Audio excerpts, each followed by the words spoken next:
मेरे रगों में, यानी प्रधानमंत्री जी बोल रहे हैं, मेरे रगों में खून नहीं गर्म सिंदूर बह रहा है। आदरणीय मोदी जी से हम लोगों को बड़ी अपेक्षा थी। वो कहते थे हम गरीब के बेटे हैं, हम चाय बेचने वाले के बेटे हैं।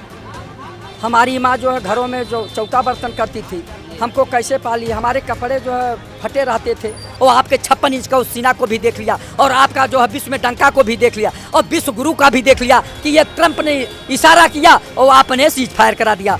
आदरणीय मोदी जी से हम लोगों को बड़ी अपेक्षा थी। वो कहते थे हम गरीब के बेटे हैं, हम चाय बेचने वाले के बेटे हैं। हमारी माँ जो है घरों में जो चौका बर्तन करती थी, हमको कैसे पाली, हमारे कपड़े जो है फटे रहते थे। तो भारत की जनता ने उन पर विश्वास किया, उनको सारी सुविधाएं दिया, देश का प्रधानमंत्री बनाया और सोचा कि अच्छा काम करेंगे। तो आते आते कहा कि 2 करोड़ लोगों को प्रतिवर्ष रोजगार देंगे, देश से भ्रष्टाचार समाप्त करेंगे, देश से महंगाई समाप्त करेंगे, विदेशों में जमा काला धन ला के देश में खुशहाली लाएंगे। जनता ने उन पर विश्वास किया। क्या जनता के विश्वास पे वो खरे उतरे?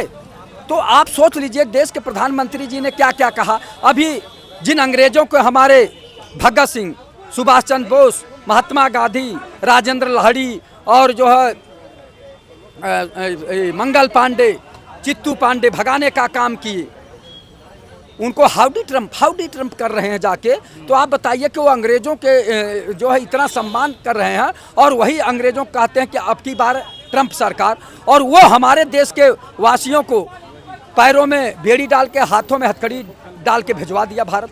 आपका सम्मान क्या है आदरणीय मोदी जी? हम लोग आपके सम्मान में पता नहीं कितने हजार का जो है जहाज खरीदे आप, और पता नहीं कितने हजार में जो है सूट बूट आप खरीदे। तो वो हमारे देश की जनता ने आपको कहा कि आप चाहे जितना अच्छा पहनना चाहे पहने और जितना अच्छा हवाई जहाज लेना चाहे लीजिए आप, लेकिन देश का सम्मान बचाइए। देश का सम्मान कहाँ बचा पाए आप ये बताइए?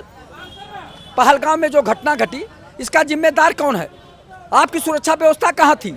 आपके अलाइव इंटेलिजेंस कहाँ थे? रा कहाँ थी? आप कहाँ थे? कौन जिम्मेदार है? आपका भारत का गृह मंत्री, रक्षा मंत्री क्या कर रहे थे? भारत के प्रधानमंत्री क्या कर रहे थे? आप कहते थे हम देश के चौकीदार हैं। चौकीदार क्या कर रहा था? हम लोग तो आप पे विश्वास किए। आपने क्या किया जनता के साथ? आप बताइए, अगर आप सजग होते तो घटना कैसे घटती? अगर चौकीदार हमारा सजग होता तो ये घटना पहलगाम में कैसे घट जाती कि 27 निर्दोष लोगों की जानें चली गई। अब क्या है, जब 27 लोगों को जानें चली गई तो आप कह रहे हैं कि पाकिस्तान को नेस्तनाबूद कर देंगे, पाकिस्तान को तड़पा के मारेंगे। अरे भैया, पाकिस्तान को क्या संसार के नक्शे से आपने खत्म कर दिया? नहीं खत्म किया। आपका एक जो है सरपंच जो है अमेरिका से चला आया और कहने लगा कि सीज फायर करो, आप सीज फायर कर दिए। और इधर आप कह रहे हैं मेरे रगों में, यानी प्रधानमंत्री जी बोल रहे हैं, मेरे रगों में खून नहीं गर्म सिंदूर बह रहा है। आप वैज्ञानिक युग में जी रहे हैं। अरे मानव के शरीर में खून ही बहता है, चाहे उसमें गर्मी आ जाए, गर्म हो जाए, गुस्सा आ जाए, जोश आ जाए, ये हो सकता है, लेकिन सिंदूर कभी नहीं बह सकता। माननीय योगी आदित्यनाथ जी, अगर आपके अंदर गर्म खून ही बहता तो ट्रंप के कहने पे सीज फायर न करते। चूंकि आपके देश के 27-28 निर्दोष लोगों को पहलगाम में जान चली गई और आप जो है सीज फायर कर दिए। अरे आपको तो पाकिस्तान को जब संसार के नक्शे से नेस्तनाबूद कर देना चाहिए था।